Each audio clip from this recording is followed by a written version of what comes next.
या record system में कोई प्रॉब्लम आ रही थी?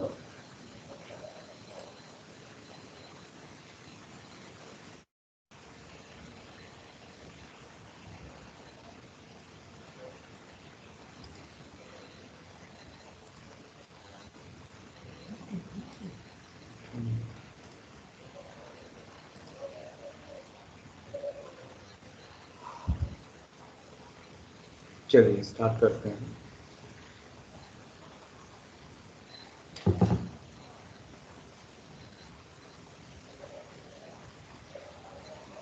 आई थिंक लिंक आप सेंड कर दीजिए ग्रुप में, जिनको कनेक्ट होना है वो कनेक्ट हो जाएंगे।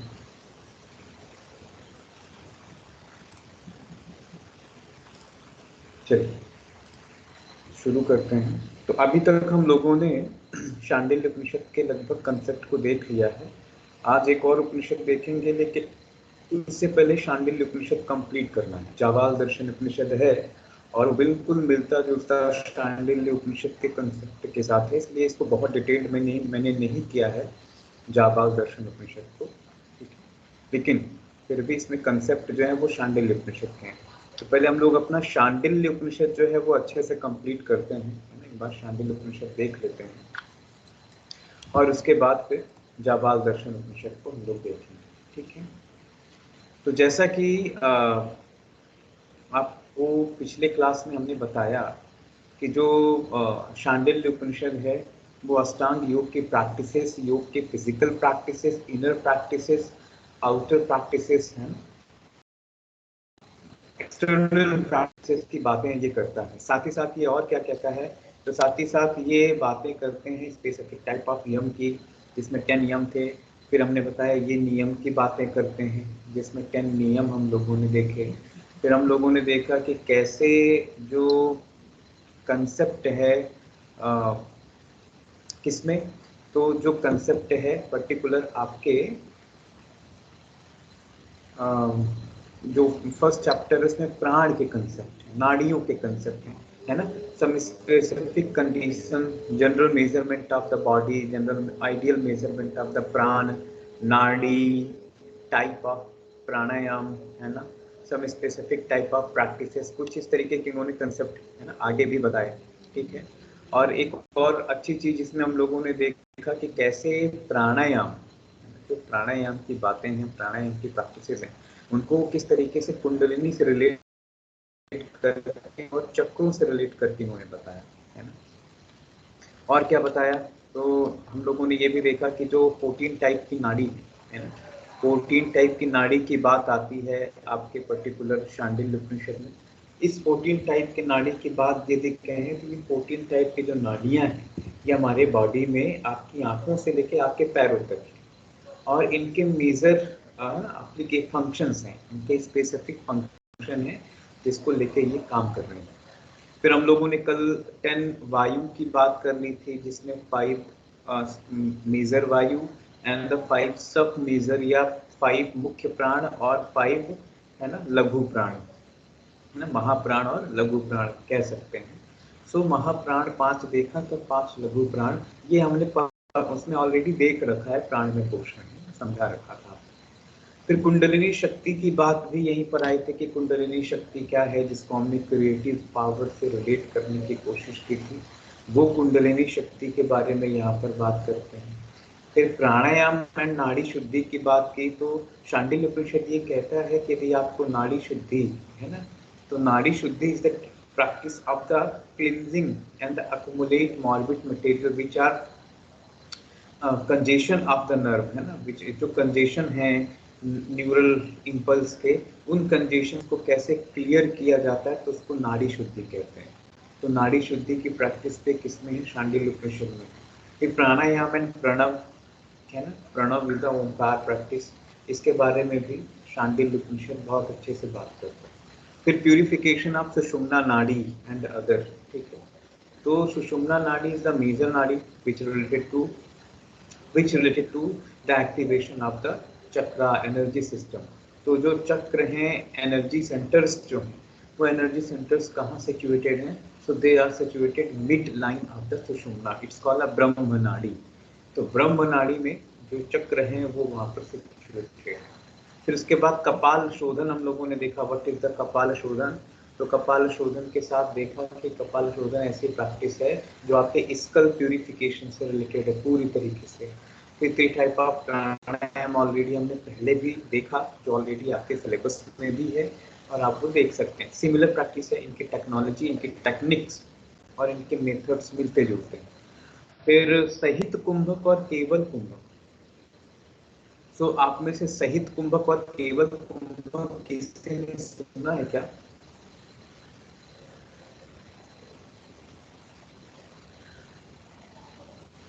किसी ने भी नहीं सुना? वो सर सर कुंभक सुना है सर, बट एंड केवल नहीं सुना है। ओके, कोई बात नहीं। तो कुंभक तो सुना है। कुंभक जो है terminology is the synonyms indicate to the pranayama. Classical hatha yoga text में जब आप देखेंगे तो उसमें ज्यादातर प्राणायाम को कुंभक कहा है ना, कुंभक। जैसे इसमें आएंगे हठ प्रदीपिका में तो उन्होंने प्राणायाम को कुंभक कहा है ना। इसेंस ऑफ प्राणायाम एक बहुत पुरानी बुक है, कुंभक पद्धति, उसका इंग्लिश ट्रांसलेशन है इसेंस ऑफ प्राणायाम। तो द एसेंस ऑफ प्राणायाम में भी प्राणायाम को कुंभक ही कहा। सो कुंभक का मतलब क्या होता है? सो कुंभक का मतलब होता है retention, only retention phase of the breath, it's called a kumbhaka, only retention, है ना, चाहे वो एक्सटर्नल या इंटरनल। रिटेंशन मीन्स रुक गए, ठीक है। तो जिसको रिटेंशन कहते हैं, जिसको पॉज फेज कहते हैं, उसको हम साधारण सी भाषा में कुंभक कहते हैं। सहित कुंभक वो कुंभक है जिसमें आप रेशियो मेंटेन करते हैं, एक आइडियल रेशियो के साथ वो करते हैं। तो सहित कुंभक वो कुंभक होते हैं जिसमें एक आइडियल रेशियो होता है। तो what is the ideal ratio of the pranayama, किसी ने सुना है?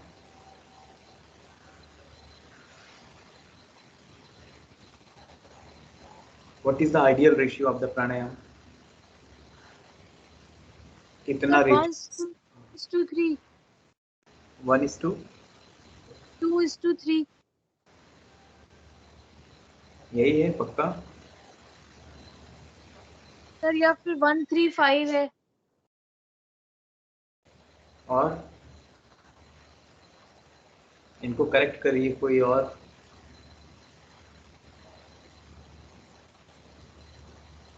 क्या है?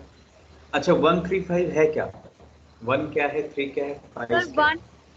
1 मीन्स कि इनहेल करना, 2 मीन्स 2 के रेशियो तक होल्ड करना, एंड 3 के रेशियो तक एक्सहेल करना। Very good. सो जैसे अभी इन्होंने बताया 1:3:5 बताया, but it is not ideal ratio. It is a ratio, it is a ratio but not a ideal ratio. So ideal ratio is the 1:4:2 है ना। So 1:4:2. तो 1:4:2 means आपका जो 4 काउंट है ना, 4 is the retention, 1 is the inhalation and 2 is the exhalation। तो ये प्राणायाम का सब्जेक्ट नहीं है, क्योंकि अब है सहित पढ़ा रहे हैं तो बता रहे हैं। तो जब हम किसी कुंभक को उसके रेशियो के साथ, है ना, अडॉप्ट करना शुरू करते हैं, प्रैक्टिस करना शुरू करते हैं, तो उस रेशियो के साथ किया गया प्राणायाम सहित कुंभक कहलाता है। केवल कुंभक क्या है? So kevala कुंभक without any ratio, कि आपकी श्वास अपने आप आ जाती है, रुक जाती है, अपने आप एक्सेल होती है तो रुक जाती है। मतलब यहाँ पर आप ना चाहते हुए भी आपकी श्वास रुक जाती है। So kevala kumbhaka is the ultimate Unmani Avastha. It is the ultimate state of the peak level, advance level of the pranayama. So kevala kumbhaka ultimate है जो अपने आप लगता है। सहित में तो आप लगा रहे हैं, सहित में तो आप रिटेंशन कर रहे हैं, इनहेलेशन कर रहे हैं, एक्सहेलेशन कर रहे हैं, बट केवल कुंभक में क्या है? सो केवल कुंभक में केवल और केवल रिटेंशन हो सकता है, और वो कभी भी किसी भी समय हो सकता है, कभी भी किसी भी समय वो हो सकता है। So in Shandilya Upanishad they describe the concept of Sahita and kevala kumbhaka. सो केवल कुंभक की इंपॉर्टेंस तब है जब आपका सहित कुंभक पूरी तरीके से परफेक्ट होगा। So ideal ratio of pranayama is 1:4:2, but this ideal ratio is not applicable to any person. To beginner, those who are beginner, this ideal ratio is not applicable. जो लोग प्रारंभ में अभ्यास कर रहे हैं, शुरुआत कर रहे हैं, आप जैसे हैं, हमारे जैसे लोग होंगे और वो प्राणायाम की प्रैक्टिस करना चाहते, तो क्या आप उनको 1-4-2 कराएंगे क्या? कराएंगे क्या? वो मेरा सर क्वेश्चन। हाँ, वो सर नहीं कराएंगे, क्यों नहीं कराएंगे? बिकॉज वो इनिशियल फेज है ना सर, तो वो जब तक हैबिचुअल नहीं हो जाएंगे क्यों नहीं प्रॉपर्ली एक्सेलेरेशन और होल्डिंग के, तब तक नहीं कराएंगे। तो जिस जिस होल्डिंग की बात कर रहे हैं, उसको मेडिकली थोड़ा सा और एक्सप्लेन करिए, टेक्निकली। Sir lung capacity. और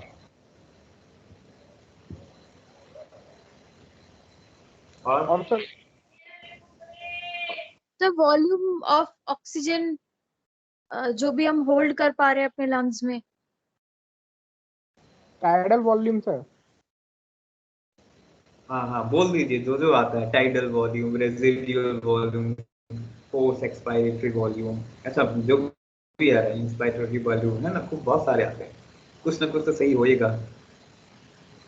एग्जैक्ट एक लाइन में, बहुत सिंपल सा है ना, इतना जब हम कहते हैं मेडिकली या टेक्निकली इसको एक्सप्लेन करिए, तो आप लोग इतना प्रेशर डाल देते हैं ना कि वो चीज जो है वो बिल्कुल कॉम्प्लेक्स हो जाती है कि कहना क्या चाहते हो, ऐसा क्वेश्चन आता है कि भाई है क्या। ठीक है, सिंपल सा है। बिगिनर्स को क्यों नहीं करा सकते हैं?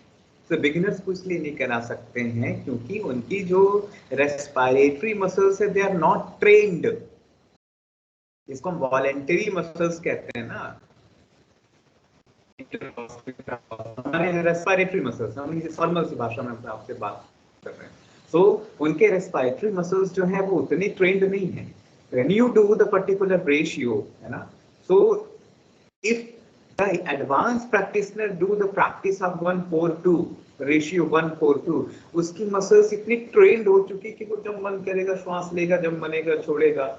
आप लोगों के साथ, हम लोगों के साथ तो ऐसा ही नहीं कि जब मन करे श्वास ले लें।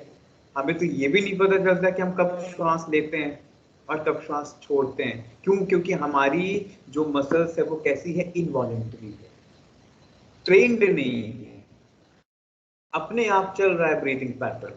सो रेस्पिरेटरी पैटर्न और the your reflections, actions, it is involuntary, हमेशा चल रहे होते हैं।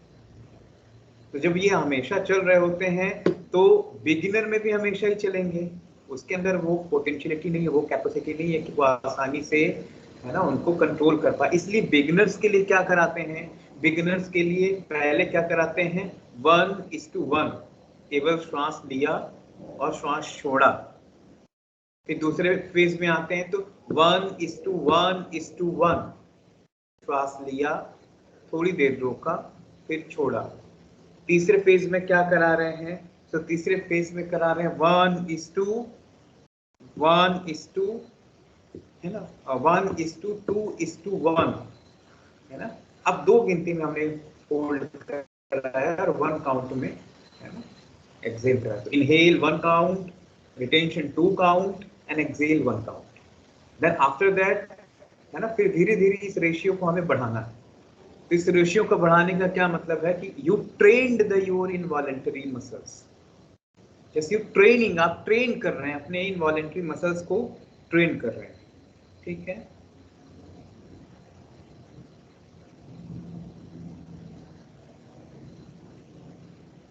तो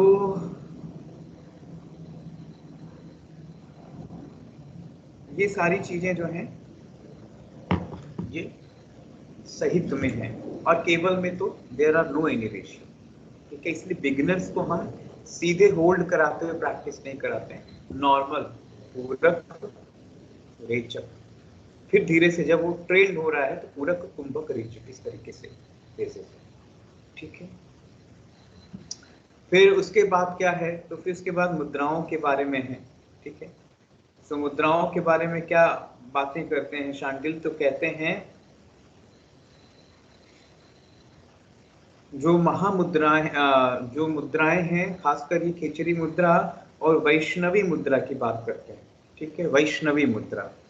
तो वैष्णवी मुद्रा क्या है, So in Vaishnavi mudra, there are some specific type of gestures, ठीक है ना, वो hand gestures हैं, और खेचरी मुद्रा it is related to tongue, जो palate region पे जा रहा है.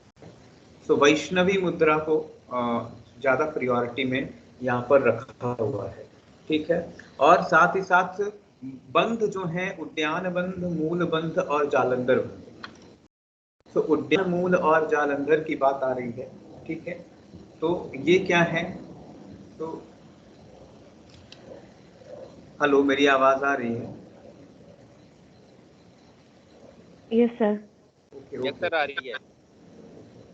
तो जो उद्यान बंध आप लोग पढ़ रहे हैं, जो मूल बंध पढ़ते हैं, जो जालंधर बंध पढ़ते हैं, ये 3 टाइप के जो बंध हैं, ये बेसिक, इनको महाबंध एक साथ जब करते हैं तो ये महाबंध हो जाते हैं. It is the advance practice of the energy locking, energy को लॉक करने वाली प्रैक्टिस है, ठीक है.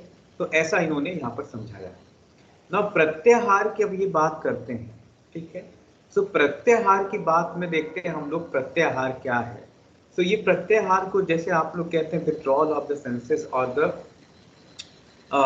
Just moved your senses with outer to inner world, है ना. So in outer subject, in the, है ना, in their subject, you just withdrawal of the senses from their subject. जो इंद्रियां हैं, जो आपकी सेंसेस हैं, आप उनके सब्जेक्ट से उनको विथड्रॉल करके, है ना, और अब अंदर की तरफ लगा रहे हैं, इसको कहते हैं प्रत्याहार. सो प्रत्याहार के बारे में अब यहाँ पे बहुत अच्छी बातें ये कहते हैं. सो प्रत्याहार क्या है? सो प्रत्याहार जो है वो आपके सेंसुअल एनर्जी कंट्रोल प्रैक्टिस, आपके सेंस जो है, हमारी जो इंद्रियां हैं, उन इंद्रियों को पूरी तरीके से कंट्रोल करने की प्रैक्टिस है प्रत्याहार, ठीक है. सो आप कैसे कंट्रोल कर सकते हैं? तो जो हमारी इंद्रियां अभी बिखर गई हैं, जो हमारी इंद्रियां भटक गई हैं, हम उन इंद्रियों को क्या करते हैं? जस्ट कंट्रोल करते हैं और एक डायरेक्शन में फोकस करते हैं.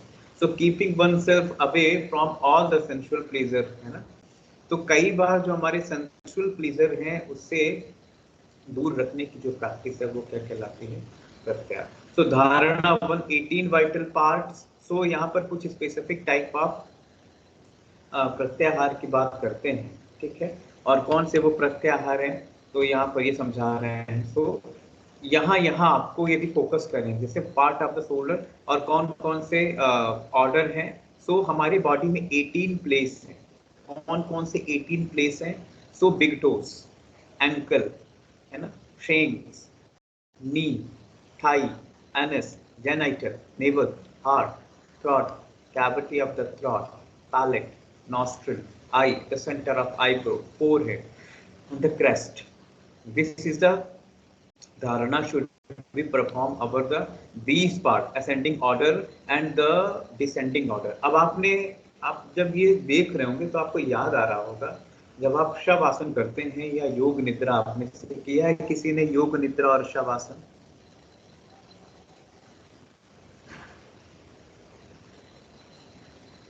एनीवन? Yes sir. या होगा. तो शवासन और योग निद्रा की क्या खासियत है, क्या करते हैं आप लोग उसमें? सर लाई डाउन करके सिस्टमैटिक वे में बॉडी पे ध्यान लगाते हैं, हर एक पार्ट पे. और उसके बाद में मतलब मैंने बिहार स्कूल ऑफ योगा का जो ऑनलाइन शवासन योग निद्रा है वो अटेंड किया था. और उसके बाद में डिफरेंट टाइप्स ऑफ विजुअलाइजेशन रहता है. इसके बीच में हम एक संकल्प भी लेते हैं स्टार्टिंग में, जिसको हम वापस एंड में रिपीट करते हैं.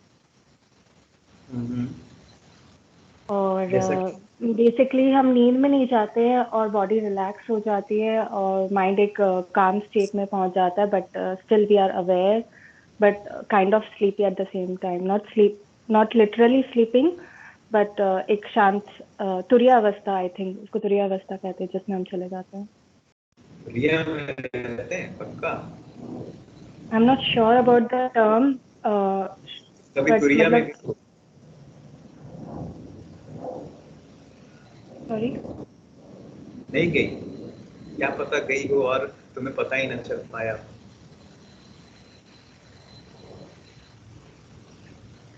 हो सकता है ऐसा कि आप गई हो लेकिन आपको पता ही नहीं है कि हम तुरीय में हैं. जी sir. What is a turiya state? Probably it's a state right before sleeping. जब भी हम नींद में जाते हैं तो उसके जस्ट पहले का जो स्टेट रहता है, लाइक बहुत माइनर सा डिफरेंस है, नींद में नहीं है हम, but at the same time like it's a calm state right before the dreaming state, I think. Dreaming है या कौन सा स्टेट है? मतलब आप नींद में नहीं हो, आप होश में हो, but at the same time बाकी सारे सेंसेस से डिस्कनेक्टेड हो।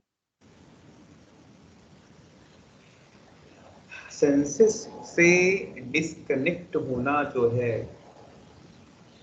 हम उसको इस तरीके से यदि रिलेट करें कि यदि आपके सेंसेस हैं, आप उनसे डिस्कनेक्ट हो गए और आप तुरीय स्टेट में, तो आप उसके साथ जस्टिफाइड नहीं करें। सेंसेस आपके होते हैं, आप अपने सेंसेस को साथ में रखते हैं। डिस्कनेक्शन जो है आप किससे हो रहे हो? सो डिस्कनेक्शंस की बात यदि कहें, है ना, तो डिस्कनेक्शन जो है वो आप किससे हो रहे हैं? टू मटेरियल मैटर से हो रहे हैं, संसार से हो रहे हैं।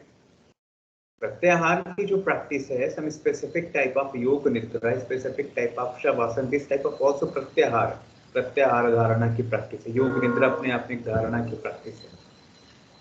तो हम क्या करते हैं, तो जैसे इन्होंने भी बिहार स्कूल ऑफ योग के एग्जांपल बता दिए कि बिहार स्कूल ऑफ योग में वो क्या कराते हैं, तो दे आर स्कैनिंग, वो बंद आंखों से पूरे बॉडी की स्कैनिंग कराते हैं और एक एक पार्ट पे धारणा कराते हैं। तो ये जो पार्ट पे धारणा कराते हैं, यहाँ पे ऑलरेडी यहाँ पे नीचे लिखे रखे हैं, ये 18 पार्ट्स हैं, specific part described in Shandilya Upanishad. ये स्पेसिफिक पार्ट हैं जो लिखे हुए हैं शांडिल्य उपनिषद, ठीक है। हम इनसे भी थोड़ा सा और डिटेल्ड करते हैं जब योग निद्रा की प्रैक्टिस कराते हैं। ये सारे पार्ट्स क्यों? तो ये सारे पार्ट्स इसलिए कि ये सारे वो पार्ट्स हैं हमारे बॉडी के जिसमें से कुछ ज्ञानेंद्रियां हैं, कुछ कर्मेंद्रियां हैं और कुछ बेसिक सिस्टम हमारे बॉडी के। तो इसमें से ज्यादातर कर्मेंद्रियां हैं और ज्ञानेंद्रियां हैं, आपके सेंस ऑर्गन और मोटर ऑर्गन, और कुछ जो है it is a part of some specific location like ajna chakra, like a crown chakra, this related. तो ये हमारे बॉडी के वो सेंसिटिव रीजन है, सेंसिटिव पार्ट है जहां पर मर्म बिंदु हैं, जहां पर न्यूरल प्लैक्सिस सेंटर है। तो यहाँ शांडिल्य उपनिषद जो ये करा रहा है वो अलग से। अभी जैसे इन्होंने कहा कि हम तुरीय अवस्था में चले जाते हैं, है ना, तो हम सब नहीं जाते हैं, कोई नहीं जाता है। तुरीय अवस्था में वही लोग जाते हैं जिनकी प्रैक्टिस जो है वो बहुत ही एडवांस और बहुत अलग तरीके की है।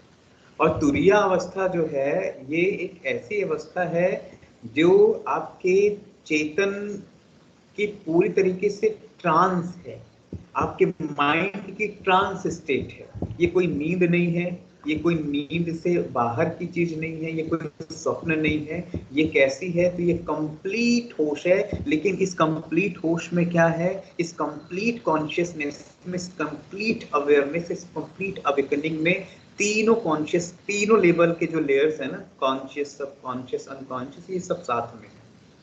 So it's called a turiya. Turiya is the state of the vritti जहां पर सब कुछ शांत हो गया है. So all the vritti has been, and all the modification of the mind has been stopped. It's called a turiya. Turiya is it stopped all the vrittis, जहां सारी वृत्तियां रुक चुकी हैं, शांत हो चुकी हैं, वो स्टेट कहलाती है तुरीय अवस्था। समझ रही हो? Yes sir. तो हम नींद में होते हैं तो हम इसी दुनिया में होते हैं, अनकॉन्शियस होते हैं, लेकिन दुनिया में तो होते हैं, अनकॉन्शियस होते हैं। स्वप्न में होते हैं तो हम अनकॉन्शियस और कॉन्शियस के बीच में जर्नी कर रहे होते हैं, कभी, है ना, कभी कॉन्शियस हो रहे हैं, कभी अनकॉन्शियस हो रहे हैं। It's called a subconscious. Unconscious it's called a present alertness, alert mode of your nature, जहां आप मुझे सुन रहे हैं, active mode of your nature. Active mode of your mind जो है ये कॉन्शियस है ना, and half active and half passive mode of your mind, it's called a subconscious. Subconscious ऐसी स्टेट है जो आपको कुछ कुछ याद रहता है, कुछ कुछ नहीं याद रहता है। अब मैं आपसे पूछूं कि पिछले हफ्ते हम लोगों ने क्या पढ़ा, 12 तारीख को क्या सेशन था हमारा, 12 नवंबर को, तो आप दिमाग में लेके आएंगे, याद करेंगे, कुछ लोग को याद आ जाएगा, कुछ लोग को नहीं याद आएगा, क्योंकि वो बातें अनकॉन्शियस में चली गई। अब एक झटके में जब याद डालने की कोशिश करेंगे धीरे धीरे धीरे थोड़ी देर में हो सकता है याद भी आ जाए। तो unconscious is the dark side of your mind, dark side of your mind, dark phase of your mind, unconscious dark phase. लेकिन तुरीय अवस्था कैसा है? सो तुरीय अवस्था इज अ सुप्रीम कॉन्शियसनेस, जिसको कहते हैं सुपर कॉन्शियसनेस, जो पूरी तरीके से तीनों आपके जो चेतना के जो तल है, माइंड के जो लेयर्स हैं, तीनों अवेकन हैं। तो ये बिल्कुल ऐसा है कि जैसे कभी आप स्विमिंग करते हैं ना, तो स्विमिंग करते हैं तो आपको यदि मैंने कहा कि चलो तालाब की गहराई मेजर करके आओ, तो जब आप तालाब की गहराई मेजर करके आएंगे तो आपको क्या दिखेगा? आप कैसे मेजर करते हैं? तो आप एक सांस लेते हैं और नीचे जाते हैं और उतनी दूर तक जाते हैं जितनी देर तक आपकी सांस बची है, और आपको लौट के आना भी है, तो आप अपनी सांस को संभाल के नीचे जाते हैं और संभाल के खर्च करते ऊपर आते हैं। ऐसा किसी का एक्सपीरियंस है, किया है किसी ने?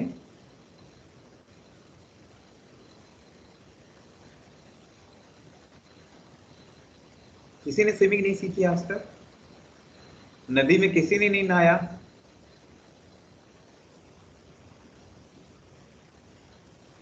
आपने गोताखोरों को देखा है ना, जो समुद्र से मोतियां निकालते हैं?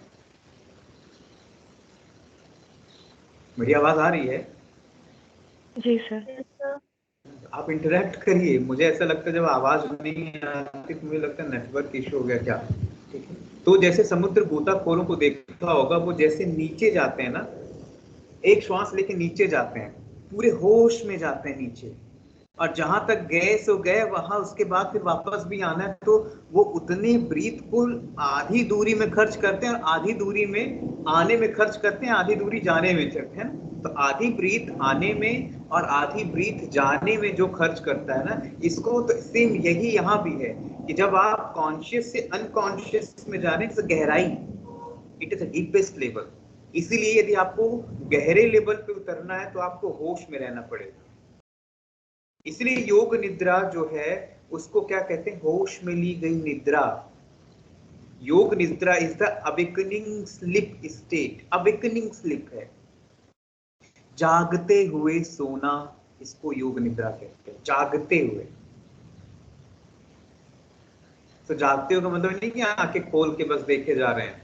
जागते हुए का मतलब होता है it is a sleeping state but with the conscious वे।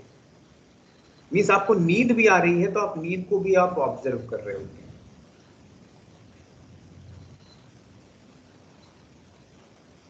आपने कभी नोटिस किया है या आपने कभी अंदाजा लगाया है कि जब आप सोने जाते हैं बेड पे, तो जैसे सोते हैं तो ये तो पता चल जाता है कि यस लेटे हैं, लेकिन नींद कब आती है आपको पता चलता है क्या? नहीं पता चलता। कभी भी नींद आती है आपको पता ही नहीं चलता है। आप सो के उठते हैं आपको पता चलता है, लेकिन आप कब सोते हैं आपको नहीं पता चलता। तो ये हमारे चेतना में ऐसा इसलिए है, हम सोते हैं तो हम अनकॉन्शियसली, हमें कोई फर्क नहीं पड़ता, क्योंकि सोना हमारे लिए एक जरूरत है। और योगियों के लिए यही जो सोना है, यही जो स्लीप है, it is the yogic practice. इसलिए भगवत गीता में हमने एक बार समझाया था, आपको याद होगा, कि जो योगी जो है वो लोग जो सोते हैं उस सोने को वो जागरण में उपयोग करता है, अवेकनिंग स्टेट में फील करता है। जब दुनिया सोती है तो योगी जगता है। इसका मतलब ये नहीं कि वो उल्लू की तरह जगता होगा, या ये मतलब है कि योगी की जो निद्रा है वो कैसे जागरण की निद्रा है। वो भी सोता है, लेकिन उसका सोना कैसा है? Awakening state of.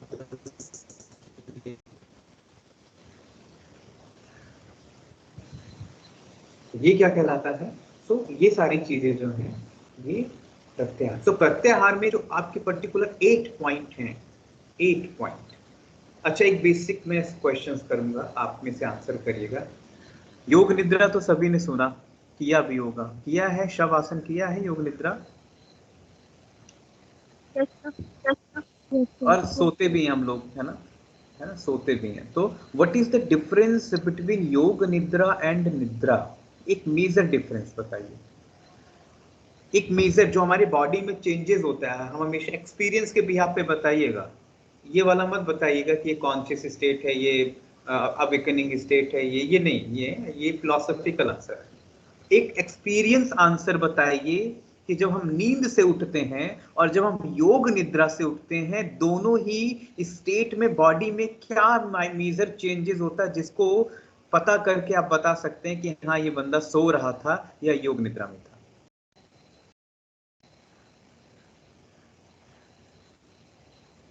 मेरा क्वेश्चन समझ में आया? योग निद्रा में हम अपने होते हैं, और जो स्लीप है उसमें हमें अपने सेंस ऑर्गन्स, अपने थॉट्स के बारे में कुछ भी अवेयरनेस नहीं होती है। तो I think this is the मेरा क्वेश्चन ये है कि जैसे आपने मुझे योग निद्रा कराया, अब योग निद्रा आपने कराया और योग निद्रा कराना मुझे भी कराया, मनमोहन भी कर रहे हैं और यहाँ निहारिका भी कर रही थी। अब आपने तीनों को एनालिसिस किया और तीनों को एनालिसिस करने के बाद आप ये कैसे बता पाओगे कि इसने योग निद्रा किया है या इसने निद्रा ली है? ये सो गया था या इसने योग निद्रा ली? कैसे बताएंगे? हाउ टू जज? सर, योग निद्रा के बाद जब एंड हो गया सेशन, तो उसके बाद जो उठ के बैठ जाएगा वो आई थिंक वो जाग रहा था, और जो सो गया सर कई लोग चलो तीनों उठ के बैठ गए, तीनों उठ के बैठ गए, अब बताओ कैसे करोगी, कैसे एसेस करोगे कि ये योग निद्रा में था या नहीं? सर, जो मैंने एक्सपीरियंस किया है कि योग निद्रा के बाद बॉडी काफी रिलैक्स हो जाती है। चलो तीनों रिलैक्स है, बढ़िया, तीनों बड़ा मासूम चेहरा बना के आपके सामने ऐसे करके बैठे हुए हैं। अब आप कैसे एसेस करोगे इसने योग निद्रा ली थी या निद्रा ली?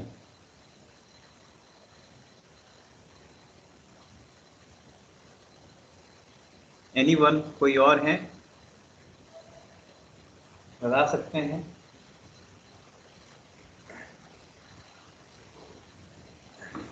एनीवन?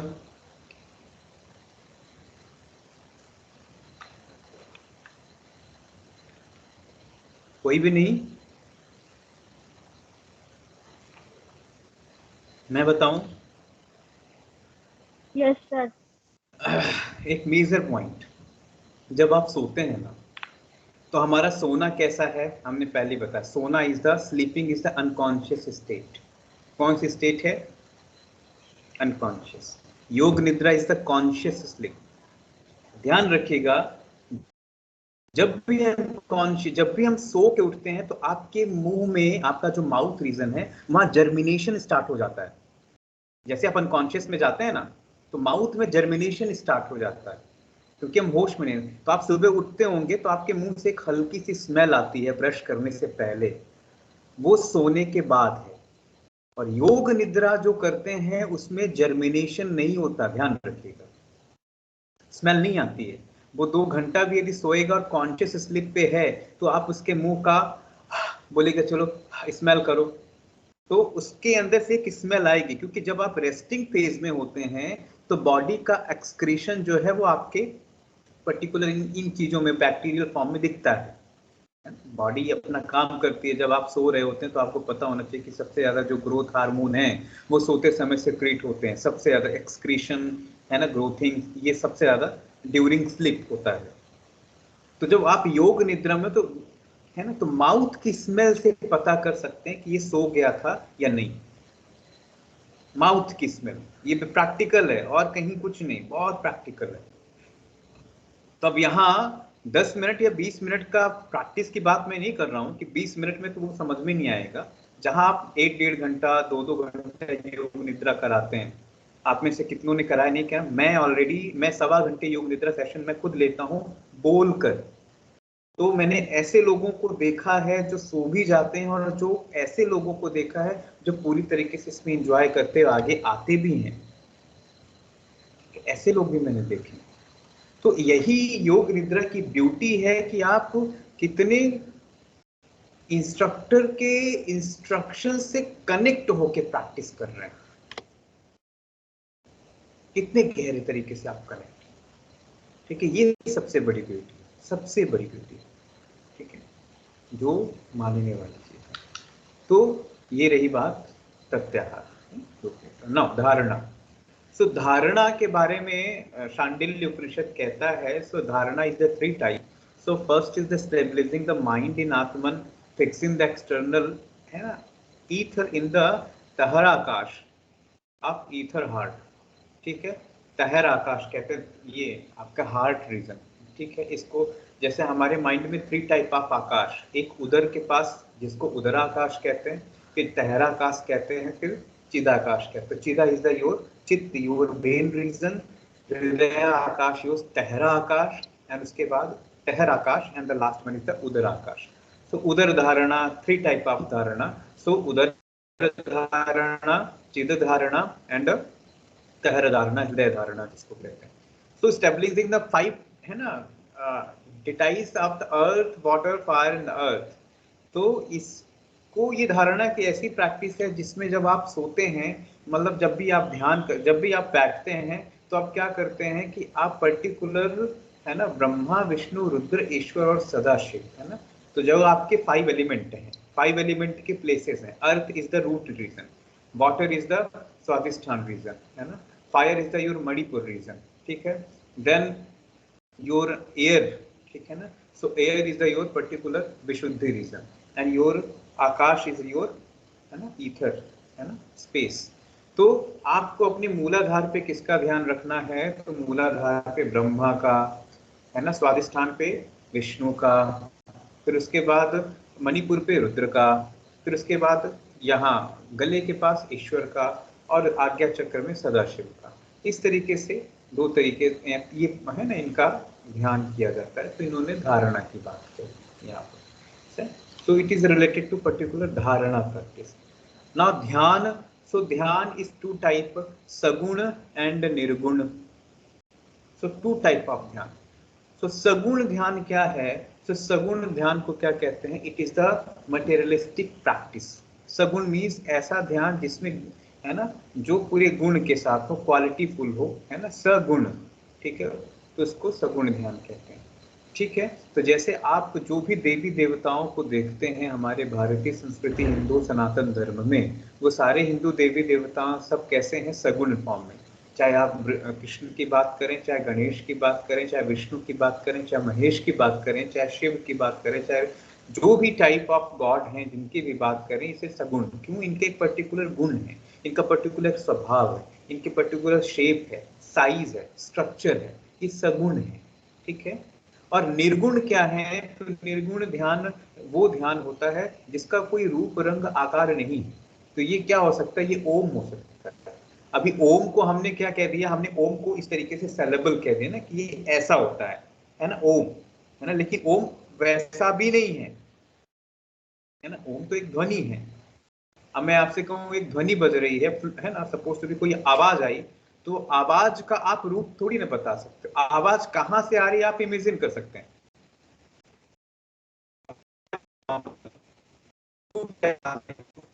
आवाज आने पे आप आवाज के फॉर्म को और उसके शेप और साइज को तो नहीं देख सकते ना। आप ये अंदाजा लगा सकते हैं कि it's come from the flute, bamboo, है ना, फ्लूट से आ रहा है। सो निर्गुण ध्यान वो ध्यान है जो सभी ध्यान का इंड है। तो जितने भी सगुण के उपासक हैं वो निर्गुण में ही जाते हैं। तो निर्गुण ध्यान के बहुत सारे फॉलोवर हुए हैं, बहुत सारे फॉलोवर हुए। कौन हुए हैं उनके फॉलोवर? तो उसमें कबीर हुए, ठीक है, उसमें कौन हुए? तो उसमें खुसरो हुए। जो सूफिज्म वाले हैं सारे निर्गुण हैं, ठीक है, रविदास हुए, ठीक है ना। तो ये रविदास हुए, ये सब ऐसे हैं जो निर्गुण उपासक थे। ठीक है, मीरा की बात करेंगे तो मीरा, सूर, तुलसी, ये सब सगुण की उपासना करने वाले लोग हैं। ठीक है, ये सब सगुण की उपासना करने वाले लोग हैं। ठीक, सो ये ध्यान, तो कितने तरीके के ध्यान हैं शांडिल्य उपनिषद में? 2 तरीके के ध्यान। सो एक टाइप है सगुण और एक टाइप है निर्गुण। फिर क्या है, फिर समाधि की बात करते हैं। फिर व्हाट इज द समाधि? तो समाधि is the merger of the जीवात्मा एंड द परमात्मा।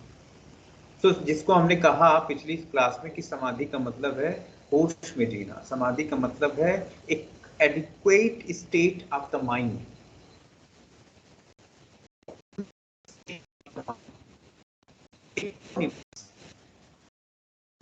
सो equanimous of the mind is called समाधि, जहां आप पूरी तरीके से चैतन्य हैं, and it's the nature of the pure consciousness. It is the nature of the तुरीय अवस्था, जो अभी इन्होंने कहा। ठीक है, तो तुरीय अवस्था का यदि रियल नेचर देखना है तो समाधि समझें। Now second chapter, the concept of ब्रह्म विद्या। तो शांडिल्य उपनिषद में अथर्वण शांडिल्य से जब डिस्कस कर रहे होते हैं तो शांडिल्य ब्रह्म विद्या के बारे में बताते हैं कि इस ब्रह्म विद्या को हम कैसे प्राप्त कर सकते हैं, ब्रह्म विद्या है क्या। तो जब पूछते हैं कि हम इस बंधन में क्यों हैं, हम इस संसार में हैं तो तकलीफ में क्यों हैं, तो उसके पीछे शांडिल्य बड़ा एक प्यारा सा जवाब देते हैं, और वो ये कहते हैं उसके पीछे एक व्यवस्थित और बड़ा कारण क्या है, आपका ब्रह्म विद्या। आप ब्रह्म विद्या से जुड़े नहीं, अभी तक ब्रह्म विद्या आपके जीवन में नहीं है। तो जिसने ब्रह्म को जान लिया, जिसने ब्रह्म को जान लिया, उस व्यक्ति यहाँ से, वो व्यक्ति है ना, बंधनों से मुक्त हुआ। सो ब्रह्म को जानने का मतलब क्या है, ब्रह्म को जानने की प्राप्ति जो है, इट इज रिलेटेड टू ब्रह्म विद्या। तो उसको जाना कैसा जाए, क्या वो ध्यान, क्या स्थितियां हैं। सो थर्ड चैप्टर में अब यहाँ पर बातें आती हैं, बहुत सुंदर बातें करते हैं थर्ड चैप्टर में। सो फॉर्म्स ऑफ ब्रह्म, तो 3 तरीके के ब्रह्म जो हैं, ब्रह्म पाए गए हैं। सर ब्रह्म ठीक है, वो ब्रह्मा जी नहीं है ना, ब्रह्म is the supreme pure consciousness, जिसको आप परमात्मा कहते हैं।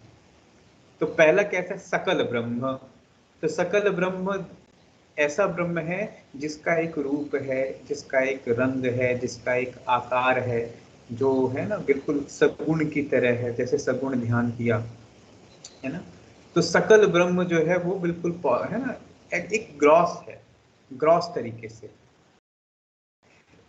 ठीक, फिर क्या है दूसरा, निसकल, सो विदाउट फॉर्म, अनफॉर्म, जिसमें फॉर्म ही ना हो, जिसका रूप ही ना हो, उसको क्या कहते हैं, निसकल। तो निसकल ब्रह्म कुछ भी हो सकता है, कहते हैं निसकल ब्रह्म जैसे है ना, कुछ हो सकता है, ओम की स्थिति हो सकती है, वो ऐसे मतलब निसकल ब्रह्म वो ब्रह्म होता है जिसका कोई रूप रंग आकृति नहीं है, और सारे सकल निसकल में चले जाते हैं, कन्वर्ट हो जाते हैं। तो बोलते हैं कैसे, तो बोलते हैं जैसी पूरी दुनिया है, इस दुनिया को चलाने वाली कोई अदृश्य सत्ता तो है ना, तो बोले यस है। वो जो अदृश्य है, वो जो निर्गुण है, वो जो दिखाई नहीं देती है, उसको क्या कहते हैं, तो कहते हैं उसको निसकल कहते हैं, निसकल, निसकल ब्रह्म। एंड थर्ड इज द सकल एंड निसकल ब्रह्म।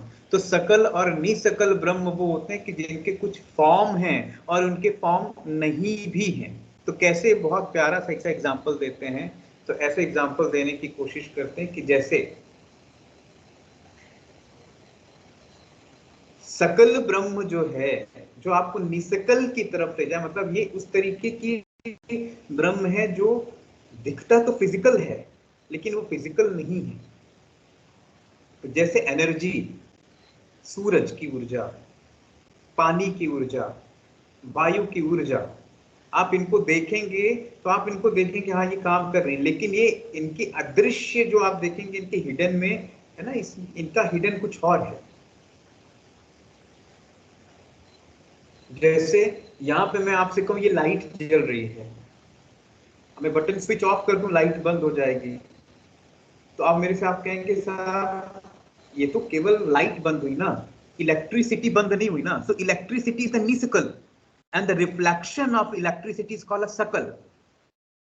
आ रहा है समझ में? तो ऐसे कई सारे फॉर्म है ईश्वर को कि जिसको हम सकल रूप में देखते हैं, लेकिन वो होते निसकल हैं। तो जैसे हम रुद्र की बातें करते हैं ना, शिव की बातें करते हैं, शिवलिंग की बातें करते हैं, ये सकल फॉर्म में तो है, लेकिन ये फाइनली क्या निसकल है, ये फाइनली निसकल की तरह है। तो इस तरीके से जो शांडिल्य उपनिषद है वो ब्रह्म की बात करता है, ठीक है, ब्रह्म की बड़ी प्यारी बात करता है। तो एक बार रिपीट कर लेते हैं। तो अभी तक यदि हम देखेंगे तो हम लोगों ने क्या देख लिया, तो शांडिल्य उपनिषद बहुत इलेबोरेटिव उपनिषद है, क्योंकि ज़्यादातर समय हमारा किसमें गया था, यम और नियम को एलोबरेट करने में गया था।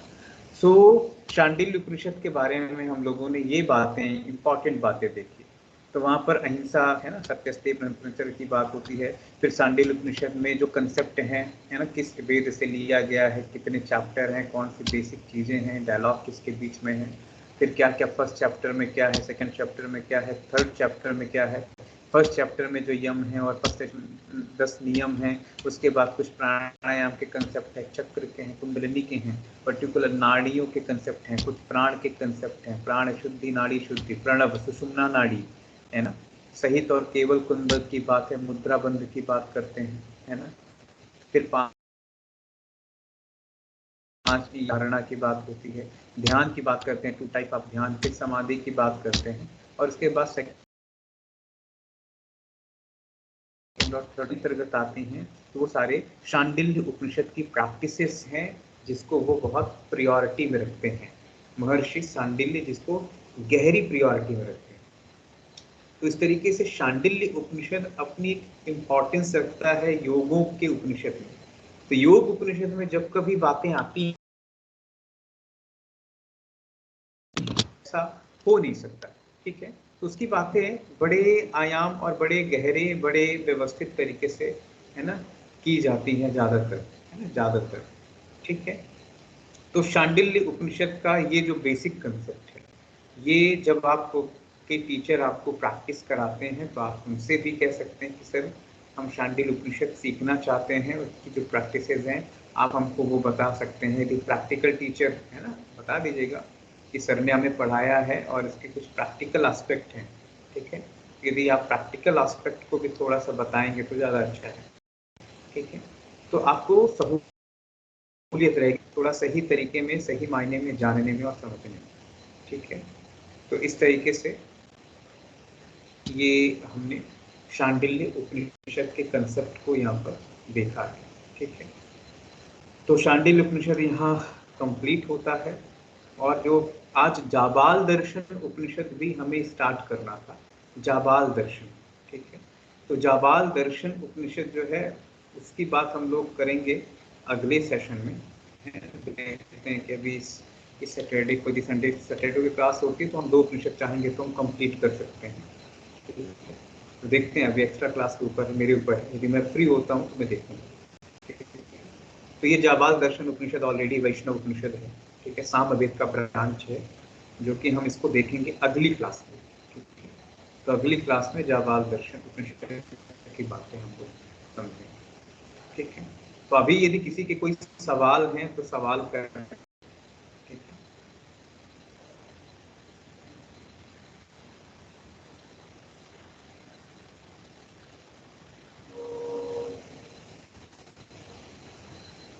आप लोगों के इंटरनल असेसमेंट होने हैं क्या? Yes sir, next week test के लिए बोला है सर, नेक्स्ट वीक टेस्ट के लिए बोला है। नेक्स्ट वीक में होने हैं, okay. Next week probable date कब तक, कोई डेट नहीं आई है? आइडिया नहीं है। तो आपके जो इस एक्सटर्नल इंटरनल असेसमेंट होते हैं वो किस फॉर्म में होते हैं? क्वेश्चंस आंसर लिखना होता है या प्रेजेंटेशन होता है, क्या होता है? तो हम लोग फर्स्ट टाइम ओके, आपने अपने सीनियर से नहीं पूछा?